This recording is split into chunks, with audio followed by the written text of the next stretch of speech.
મહેસાણામાં મહાનગરપાલિકાની ચૂંટણીના મતદાનના ગણતરીના કલાકો પહેલા જ એક ભયાનક હત્યાની ઘટના સામે આવી છે।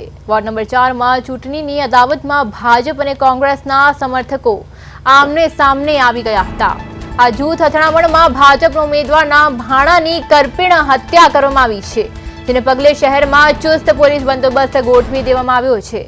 મહેસાણાના એ ડિવિઝન પોલીસ મથક વિસ્તારમાં આવેલી તાવાડિયા ચોકડી પાસે મોડી રાત્રે આશરે 12 વાગે આ લોહિયાળ ઘટના બની હતી।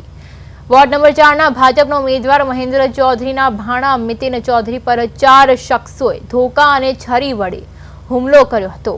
આ હુમલામાં મિતિનનું ઘટના સ્થળે જ મૃત્યુ પામ્યો હતો। પોલીસે આ મામલે ભરતભાઈ ચૌધરી, ધવલ, મયુર અને યશ નામના શખ્સો વિરુદ્ધ હત્યાનો ગુનો દાખલ કર્યો છે।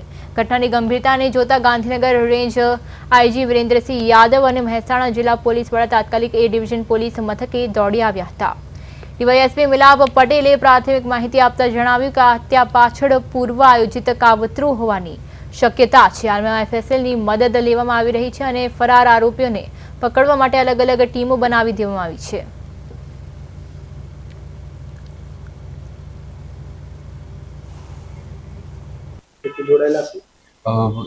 જે મરણ જનાર મિતિન ચૌધરી છે તેઓના જે મામા છે તેઓ આ વખતના વોર્ડ 4ના મહાનગરપાલિકાના ઉમેદવાર છે તથા જે આરોપી છે તેઓના પત્ની અને જે સહ આરોપી છે તેઓના મધર લીલાબેન પણ વોર્ડ નંબર 4ની અંદરથી જ ઇલેક્શન લડી રહ્યા છે કોંગ્રેસ પાર્ટીમાંથી।